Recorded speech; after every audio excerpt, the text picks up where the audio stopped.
Today, as we are talking about power and energy, I would like to particularly focus on renewable energy and Sri Lanka's performance. If you looked at the installed capacity presently as of September 2022, we have 5,022 megawatts, which consist of 58% renewable energy and 42% fossil fuels. So in terms of the capacity, we have done better. But out of the fossil fuels, 18% came from coal and 24% from thermal oil.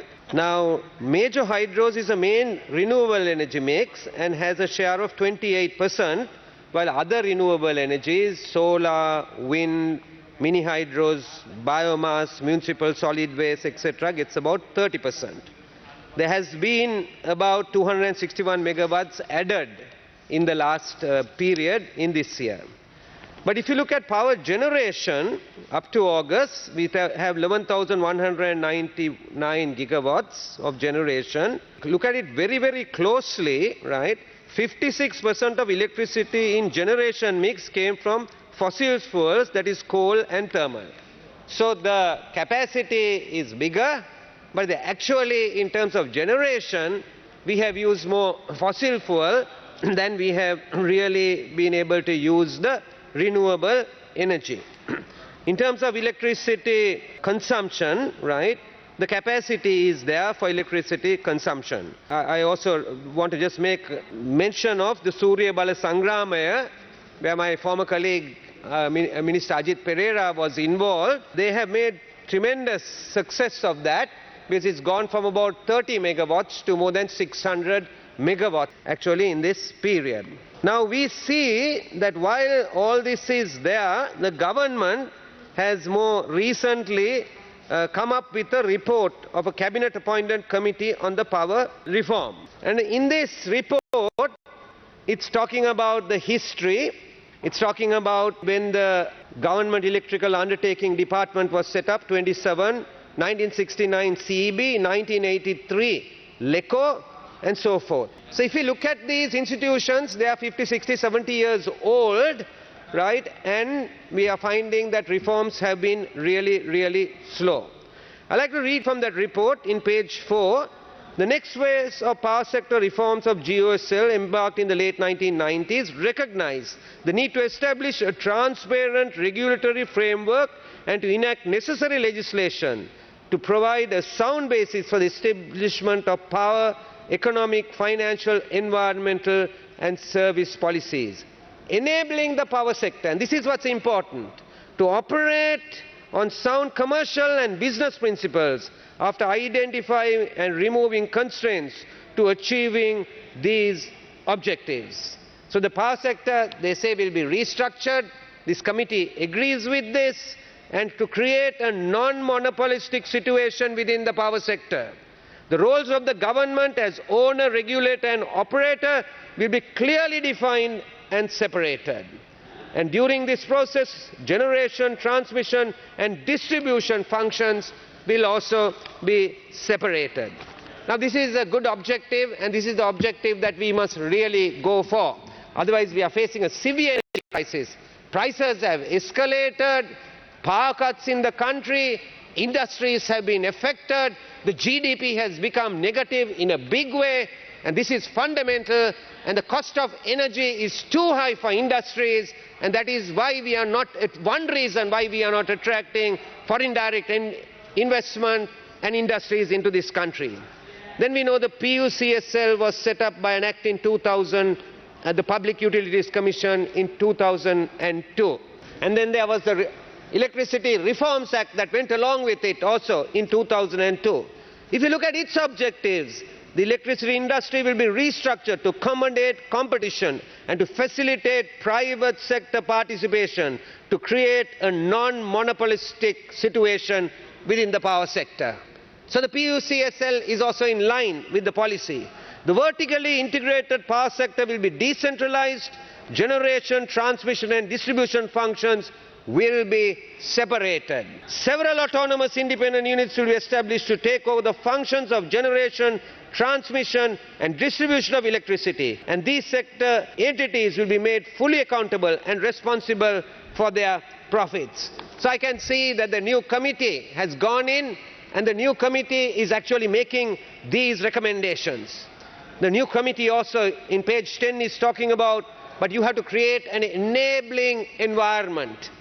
It does not allow for preferential treatment or advantage positions of certain players relative to others in the market. Now this is absolutely important. We can have the ideals, we can have high policies, but we must be clear that we must allow them to act independently and professionally. Recently we had some debate. One of the debate was that an Adani-related company had come, and the Adani-related company was being given a transaction by the government. What was the opposition's response to that? Our response is always, there has to be competition. That's our response to it. We were saying if it's below 10 megawatts, that's different. You can have one price, anybody could sell, the projects are too small. But if it is any big project, it must be basically, the enabling environment must create competition. Deals with barriers to entry for new market entrants, those need to be removed. Pricing that is cost reflective and subject to the discipline of competitive and market dynamics. Some people are fearing that if you have different units, different prices might be quoted, and that might be a problem. No such thing. PUCSL should give approval, and it should be cost-based approval. So I think that we needn't fear the liberalization of this sector. Strong regulatory and oversight regime independent of government to guard against anti-competitive behavior of the industry. This is what this cabinet appointed body has said. And in page 21, it's talking about decarbonizing and tapping into global finances. I know that the President was there recently with his other ministers at COP27. I also happened to be at COP27 with my colleague Harshana Rajakaruna. I was listening to the speech of the President, and clearly we are not responsible for the carbon emissions. Developed countries are responsible for that. However, we have committed ourselves to basically reduce our carbon as well. I must thank Maithripala Sirisena, the former President, who took the environment as a very high priority in his time. And when he came up with the nationally determined contributions for the Paris Climate Agreement, we agreed that we will achieve 70% of the energy generation for electricity through renewable sources by 2030. The carbon neutrality will be by 2050, and no new coal power plants will be established. I was glad to hear the Minister say that no new coal power plants will be established. On the carbon neutrality, I might say this because we are not responsible. We can renegotiate the carbon emissions. We are not responsible for this. We are sensitive to global warming. We are an island. We are going to face the consequences of global warming. So we are sensitive to this. As we are one of the most vulnerable countries in the world, we are sensitive to this. Let's set realistic targets on carbon emission for our island state. And in COP27, the President appealed for funding. We are even in opposition. We are also saying Sri Lanka needs funding. We need to make the transition. We have transition targets, and therefore we need the funding. We want to have also regional cooperation. MP Harshan Rajakaruna and I attended sessions on the Climate Parliament, which brought in parliamentarians from the South Asian region. And we were looking at cooperating in the South Asian region. India has arrangements with Bhutan, with Nepal, with Bangladesh. Transmission arrangements India has. Sri Lanka has so far looked at energy more as a domestic production and a domestic usage. We are an island state. We need to look at energy also as imports and as exports. Go ahead. Honourable Member, we are definitely going to go with the grid connectivity with India. So we are looking at sharing our energy as well. So we are also in the same line with the other neighbouring countries. Thank you. I'm going, Honourable Minister, I'm going further than that. We need not like other countries, just only to be in bilateral arrangements. The discussions, as I'm aware, are going between the transmission line between Madurai and Anuradhapura, and who will share the cost, how it will be separated, how will the pricing happen, all those issues. We are not privy to all those different issues. But I'm going beyond that and saying regional cooperation is actually important. Sri Lanka's energy capacity, particularly in renewable, in solar and in wind power, is maybe 40,000 megawatts or more, just in the northern as well as coming down the western coastline, even up to Putlam and going on the eastern coastline. It's unbelievable the potential this country has. The potential this country has. And therefore we may not be an importer, we may be an exporter of energy ultimately. But why I said I'm going beyond that is, we are suggesting and proposing that the arrangements and the discussions that we go into are on a multilateral basis rather than on a bilateral basis. And therefore we have pushed this argument so that the countries in South Asia, even though we are a part of the opposition, that we go for multilateral arrangements in creating clean energy. We need this. We need to keep to the goals and we need to battle so that we implement.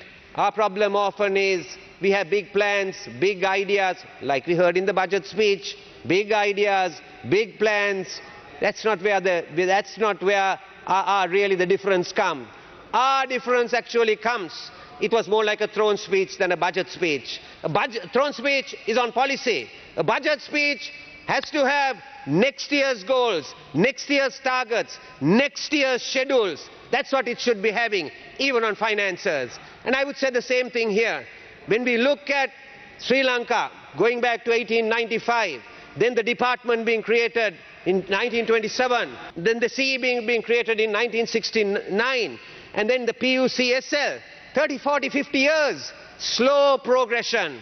It's the same thing my criticism of the budget speech is. Slow progression, high ideals, and we need to move very, very quickly rather than be on slow progression. So, renewable energy, renewable power, renewable energy, solar and wind, we have to implement it. We need to be open to implementation. I would also say this, we need to scale transmission. This is one of the big problems that we are having. We need capital for this, and we need to advance wind and solar capacity, forecasting techniques also, so that we will be able to balance our requirements with when the energy is available, because it will differ from time to time, so that we can import and export our energy. And finally, I would like to say something like this. I would like to say that there have been many allegations. I'm not saying that allegations are always correct, but many allegations, even in the energy sector, whether it is on the purchase of coal or purchase of oil, whether it is to do with the quality of the imports that we are bringing, or the delays that we are having, or the turning away, or the payment methods that we are agreeing to, including the Russian oil transactions and so forth. So what has it created? It has created a bad taste, a taste that even in this sector, the possibility of corruption, that is the public perception that is there, the possibility of corruption. And therefore, whether it's oil purchasers, coal purchasers, or it is non-competitive entertainment, like the Adani project, right, it absolutely creates the impression that Sri Lanka is corrupt and corrupt in this area. And therefore, I would call upon the government to take immediate steps to bring the anti-corruption laws in, because that will help to create it. Immediately bring it. Asset liability declarations. I'm going to complete. Asset liability declarations. Bring a CIBOC, CIBOC being independent. Bring, I'm going further than that. Bring a new law on stolen assets recovery, and create an independent prosecutor. I know the President has said this, the Minister of Justice has said that they are bringing a law. I'm saying make that law available to us now, rather than bring it in January. මම එක කියන්නේ හේතුවක් තියෙනවා. හුඟක් වෙලාවට ලංකාවේ නීතියක් ගේනවා. Label එක තියෙනවා. ඇතුලේ ගැටයක් තියෙනවා. හරියටම පත්කම් බැරකම් එක වගේ ඇයි මම අහන්න කැමති ඔබතුමාගෙන් ඇමතිතුමා ඇයි අපි മന്ത്രിවරු එක බාර දෙන්නේ කතානායකතුමාට ඔබතුමාන්ලා ඇවිල්ලා කැබිනට් මිනිස්ටර්ස්ලා ඇයි ඔබතුමාන්ලා බාර දෙන්නේ ඒක ජනාධිපතිතුමාට ඔක්කොමලා බාර දෙන්න ඕනේ කතානායකතුමාට ජනාධිපතිතුමා ඇතුළව ඉතින් මේ වගේ ගැට ගහලා තියෙනවා ඉතිහාසයේ ඒ නිසා මේ නීතිය මං කියනවා දැන් ඉදිරිපත් කරන්න නැත්තම් පස්සෙත් ගැටයක් ගහන්න පුළුවන් කියන සැකය අපිට තියෙනවා මට ලබා දුන්න කාලයට මම ස්තුතිවන්ත වෙනවා